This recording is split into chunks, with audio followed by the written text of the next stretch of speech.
Hi! In front of me is REALME C55, and today I would like to show you how you can add audio or video file to text message on this device. First of all, open Messages app and select one of your chats. Now tap on this plus icon at the bottom left corner and select Files category. Now you can click on those three lines at the top left corner and select one of your sources.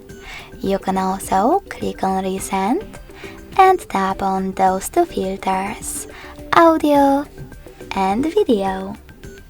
Now just hold your file that you wish to send and tap on Select at the top right corner.